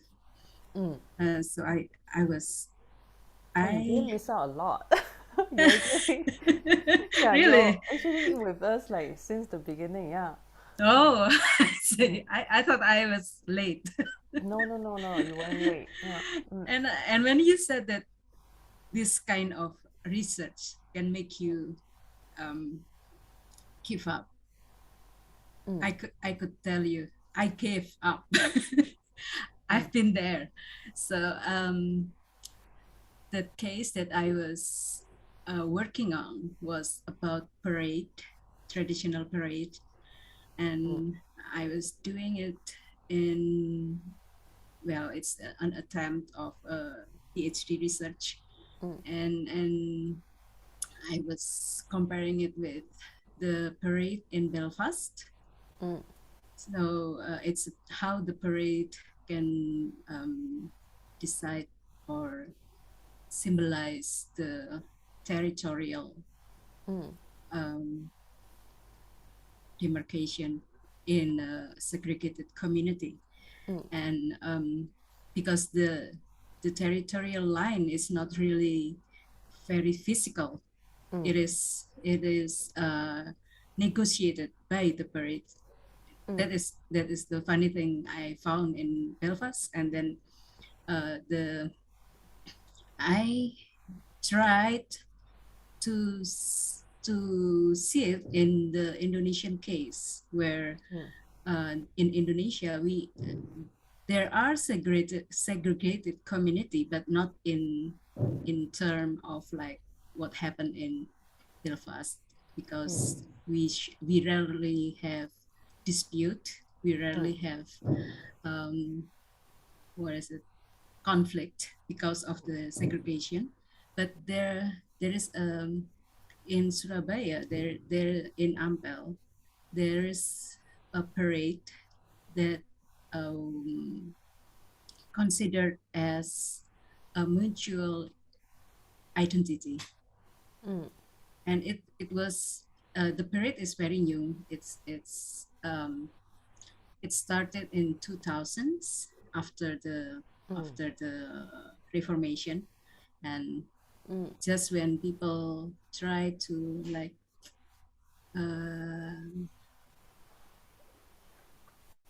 express that they have their own identity. So, but then when I had the strategy, but just like you said, when you work with society, that strategy just went away. Boom.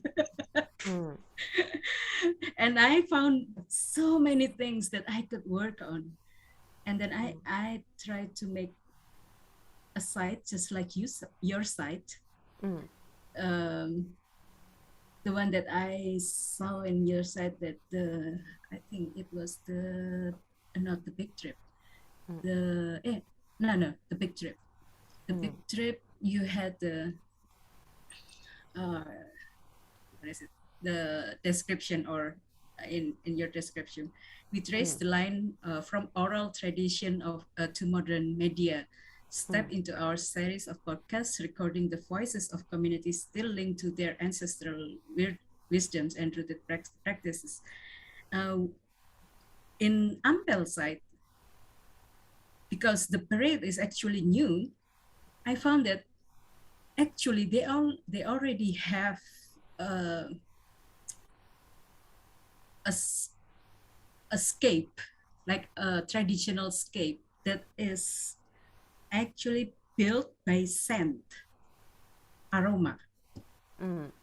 Because then there are some area they have the spices area, and then some area they have the food corner and everything, and it is very interesting. And then came some other settings of the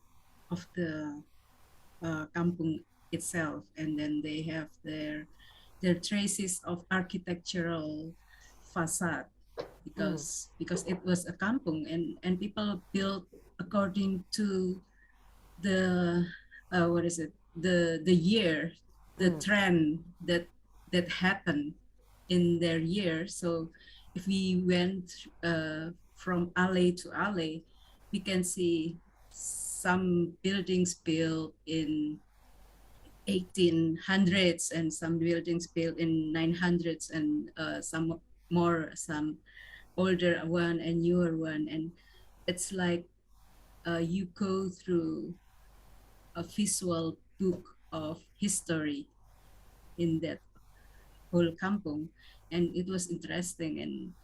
And then I cannot record this for a 1 year research. I better make it to a longer research and work with the community.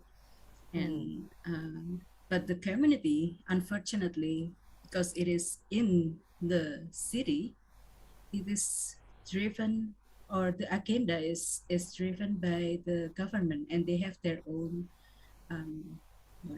frame that is far too rigid for the community itself. So that's the thing that I was facing when I work in Ampel. But then I have another thing. This is maybe it doesn't have a connection, but it has a connection with your work, the Big Trip. It is interesting that when you said that the oral tradition, bringing the oral tradition to a modern era. I have a friend in Sumba, and he is a radio broadcaster, and he said something interesting just yesterday, and I was like, wow, this is what he told me yesterday, because when he said like the radio era or the radio is really a tool that he can work with in a society with oral tradition. So like the internet, it can be but archive, a modern archive of oral tradition, something that we probably haven't think about it, or maybe I haven't think about it. Like we have to write it, but they don't like to write because it's the society don't like to write. They like to tell stories. They like to tell their wisdom orally, and they have this kind of um, rituals when the shaman, the head of the kampung, the head of the society, the head of the tribes, recite the prophecy of what is going to happen the whole year. And nobody should write that down. It's like it's too sacred to be written down. That's wow. because they have their own writings, their own character, like they have their own what is it, alphabets, but they strictly said that it is too sacred to write it down. But then the ama, the shaman, doesn't really mind if he talk about it in radio, in the radio, and recorded, and people recorded it. So what you said there in the big trip, or maybe yes, I think the big trip, the one with transferring the oral tradition to modern media. I think the modern media finally catch up with this with these traditional people, and we can really learn from that. And he said this radio broadcaster said that that he has 500 stories already from the ama. And I was like, wow, what? So he was like, I really want to publish this in books, but then I will have to have his what is it, his persetujuan, because then he will make the oral thing to the written thing, and then it is said that it is too sacred to be written. So there goes the irony, or the maybe you know what I mean. But I see you. Agree. Yeah. And certainly I think it's very interesting what you mentioned about, like, you know, how the oral tradition, rather than being written, it's like how could they being distributed through the form of like sound, and being loyal to the form of like sound. Yeah, because it's the same thing when we story is not storytelling. At the moment we kind of like there is a hegemony of like written forms or written documentation in how we perceive knowledge at this point of the history. But but in fact, like 1,000 years ago, all of us, like, you know, including everyone in the room, like nobody can challenge that. We are all indigenous. We are all like maybe how you words it, like oral, like the oral tradition in different parts of the world. Yeah, so all of us actually like knows how how to tell story differently, like through bodily experiences, rather than just relying on the written format. So this is also what we felt like, you know, is so important to enable like different medium to tell the story. In fact, Sumba Island is also one of the place we were looking at, due to like how they pass down tradition. Like, you know, they also pass down tradition of like building the roof, like every 25 years they need to change the roof. So once in your life you will pass down like at least 3 times. So the first time you learning, the second time you kind of like optimizing method and teaching others. The third time you passing down. So like through this education and community building and building in the past in Asia region, most of the Asian region is actually a forms of like community building Yeah. rather than just building for the sake of like glorifying wealth. Yeah. So how could we like bring that back into into our urban context over our collective context is also some of the things that like we should think about, like, yeah, what is architectural for, what is our building for, who are we building for. Yeah. Mm. I Because really appreciate your sharing, really. yeah, but what I shared was just about the media. But then if we have to see it in the context, the urban context, the modern urban context, it can be something that is very interesting. But if the society match the society that is happened, just like the system that is happened in those indigenous site, right? Because not every value that they have we can transform it in the urban context, right? Because it is like maybe in Sumba, the if we take the story of those not those the indigenous people in Sumba, they live in a rural area and maybe they have to preserve their resource, their natural resource. So they live in a community building. But then when we took it in urban context, until recently, we live more for ourselves, not for community. But then as time goes by, I think when we saw something like shared house or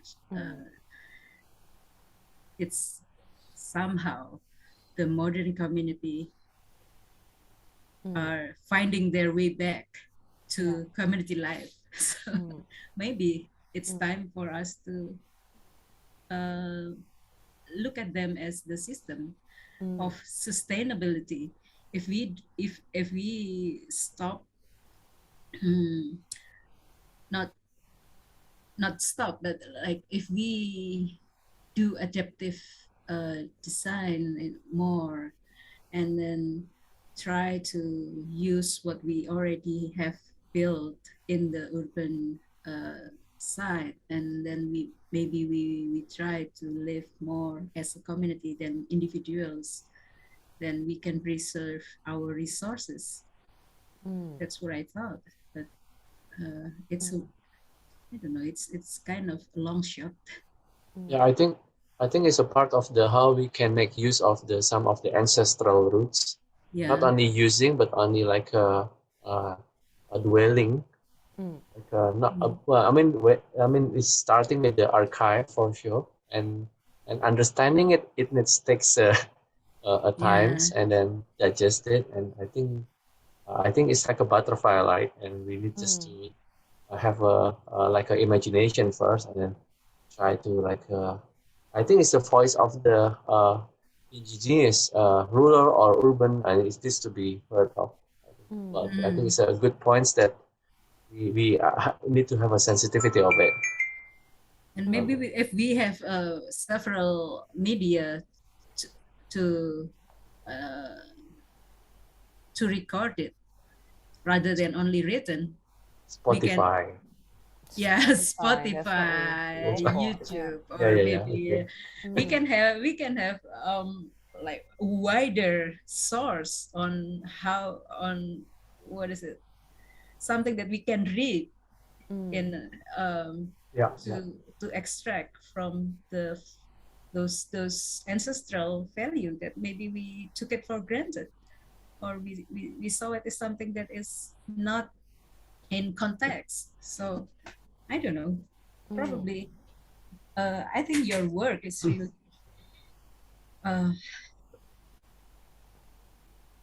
potential for those for recording those archive, Yes. building an archive. Yes, that's what.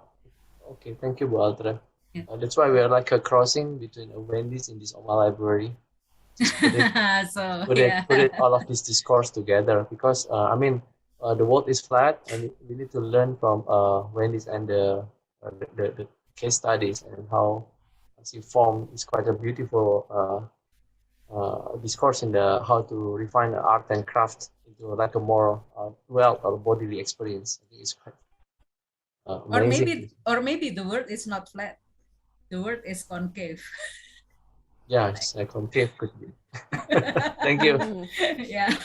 Thank you, Bu Altra. Yep. Thank you. Thank you. Okay, yeah, I'll just Wendy will just have like a two more questions just to document all of these things, and after we're gonna conclude it these your presentations.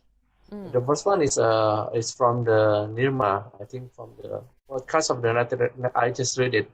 According to the podcast of the Narrative Soil Project, why do you decide to deliver the conversations and ambience by sound? What do you expect from the audience and people who listen to it? I think it's just want to hear from your side. Okay, for narrative of soil, because we wanted to, like, just like what we mentioned, like, in the conversation just now, it's like we don't want to just have one form of documentation. And we also felt that, like, podcast is a good way to kind of reach out to more. And in terms of the audience, we are quite lucky, because with the platform that sponsor our project, and also with the people we spoke to, like, they themselves already carry like their audience. And so in a way, like, I would say with narrative of soil, with the nature of it, with looking at, because it's quite focused, the topic is quite specific towards soil and the potential of soil and the making of it. And a lot of time, like, we do find that podcast, when it's being put together, is focused too much on the personal glory or process or failure. But how could we do something even more, like, deeper than that, like just on the soil, like especially on the soil practitioner? How do they deliver? How do they set out a mechanism and for their research? So this is also something that we wish, like, to push the audience as well. So it's actually, I would say, the core, if you listen to narrative of soil, you might find that, wow, it's quite hardcore on the soil. But at the same time, you will get a lot of it, because we feature a variety of topic regarding soil. So like Ayushi Bajpai, the one we feature is actually the material researcher, like working with NASA on the moon base, like, building with the 3D printing soil. Yeah. So, and at the same time, we get like Sean, like, who put together like soil battery, basically to farm the energy from soil. Yeah. And also unknown fuel, like how do they get the polluted soil from all over the world to make a political campaign with soil. Yeah. And then we also get like Eres, who have been like a vegan designer for a long time, and looking at soil and playing with soil, baking soil into furniture. So it's kind of like quite mind-blowing in terms of like the way they practice soil. So it's also the kind of like spectrum we want to expand with different material, rather than just talking about what it can be used conventionally, like, yeah. So it's more like bringing in the alternative spectrum, and also how do they push for innovation to happen. So with this series, because we also have our Instagram, and we put our research over the website, and also the exhibition as well. It's really followed by some like researcher and some hardcore listener, because we do get a lot of interaction from narrative or soil. The same thing with Big Trip, yeah, because it's also like something quite provocative as well in terms of, you know, the angle of research, and also the, you know, like the level of the innovation of people we feature, yeah. And just continue with the teamwork, Wendy. How did you, the question like how did you organize your teamwork from the concept, from the implementation? Do you have like a core team? Yes, we Even you do. invite the public to participate, and how did you organize your team? How many people inside it? But I think it's different from project to project, because there are several, I mean, like there for the interest, like the wide interest we have with each of the project, like it has its own like core team. Yeah, so for the project, like for example the documentation, we will have the graphic designer, and also we will have like the content contributor. Book, for example, we have 41 content contributor or people working on it, and then the second book, the payout is actually 21.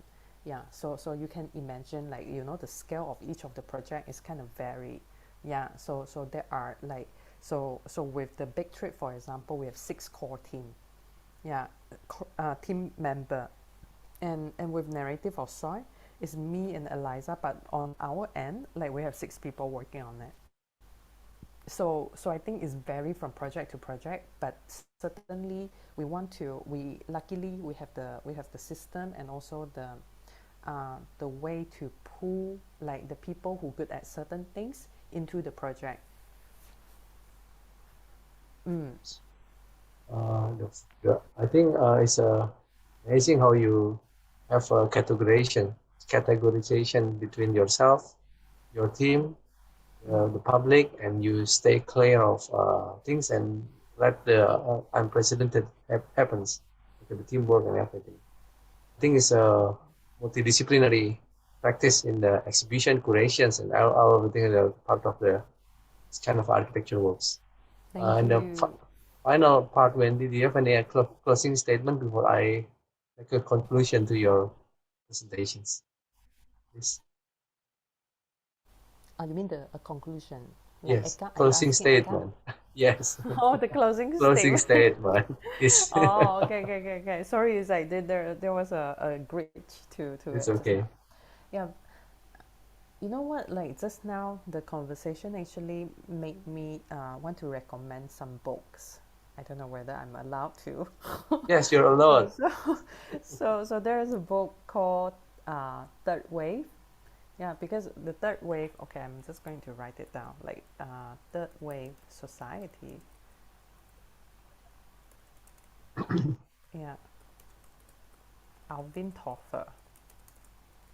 Because that this book was written in 1980s, and then it was already talking about like the when our world is in like a lot of people thinking that we are in the second wave because it's industrialized and like it's focusing a lot of on the standardization, massification, centralization, and also specification. But in fact, like we are moving toward the third wave, and pandemic sort of enable or accelerate it even more. So the feature of third wave is basically decentralization, demassification, the standardization, and decentralization.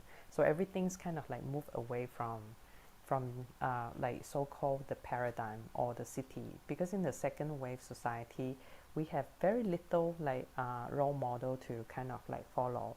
But then in the third wave, since everyone is their own media, their own like practice, their own way of doing things, and a lot of resources has been decentralized. There is so many ways like people can find out uh, you know, like through the open source to pave your own way, despite you are in, let's say, a smaller city like Kuching. So so I just hopefully like and this close can encourage you, because a lot of people see this as this pandemic as a disaster, but in fact it could be a blessing in disguise if you're willing to shift your perspective. Yeah. Okay. So I'll just conclude the presentations. Okay, from the Wendy's presentation, I think that Wendy has a great energy, and then it brings a great memories for people, and at the end, she brings a great hopes. The third way society, meaning like a decentralization, demassification, destandardization, and all of this day, it's meaning like when she moved and started with the online or offline, and the way is always the hybridization of the online and offline. Meaning that the crossroad is meaning like probably the solution is just everything is just yes, and that's the magic happens. She started with the combinations of the craftsmanship, like from the tinsmith, carpentry, laser cut, flow gallery, a steel tradesman, and she put the quotes like at the moment of despair or moment of victory. Remember, these two shall pass. But I think the memory will stay. And this is what I think Wendy tried to fight on. The good memory that brings her imaginations, like, and then bring a new reality. And then she discussed about berjalai. It's a nomad that moves from the comfort zone. It's celebrating the origin. I think it's quite general, and it's quite philosophy that we can always take for all of us, even if you are not like close to the ancestral roots. So I think it's a point of the how you really want to like close all of us to all of these fields doing good things. It's I think is the most interesting part. The sentences that I remember is the caterpillar embrace that is almost ended, and the butterfly embrace that is just starting. And then when we look like all of the metaphors in her works, like a butterfly canopy, it's just on top of the buildings, like I call it like a bodily experience, like a chanting, like a cult, the art and experience, try to put a belief, like a research program, and at the end, it's like the trajectories as a baby progress, which is to stay fragile. And then at the end, when you like expanding and attracting people, and it's fine, it will do another new magic. So I remember that I called like the meeting in Oma Library, and the first time I think Wendy, when you did the bitter and sweet, I called this one like a shaman meetings. It's become like it's become like and you did some wonderful movement. All of this constellation of the art and craft. I think we learned from you and in your coaching experience, Wendy, and we are happy and grateful to be part of your progress and seeing your progress. I think that's what and seeing more for your next progress. I think it's amazing. Cannot wait to see more. And then I say thank you to Satria, Hanifa, and Nirma, and Lulu for all of the great effort behind this talk. And then I shall pass it to the host again. Thank you, Wendy, for all of the great materials that we have. Okay, thank you, Rilith. Thank you, Wendy, for amazing presentation. Actually, this is my first time joining Wendy's presentation, and I always finding something new. And I'm amazed with how Wendy always progressing collaboratively and rooted, motivated me to return to my hometown and do good things like you did. Okay, for the closing, we have testimonials. So please, everyone here can fill the testimonial, and we will have a photo session. So please turn on your camera and show us your beautiful smile. Yeah, so turn on your camera and we will have photo session. Good. I will be waiting you for ready. Okay, let's start it. 1, 2, 3. 1, 2, 3. Great, amazing. Okay, thank you everyone here, and stay tuned for the next week. We will have Julian Trop Pihat Maji, who also have quite ancestral roots in a way. Okay, thank you everyone. See you again. Thank you, Wendy. Thank you, Thank Eka. you, Wendy. Thank you, Baltra. Thank you, Rich. Guys, Thank thank you, you all. Satria. Thank you, everyone.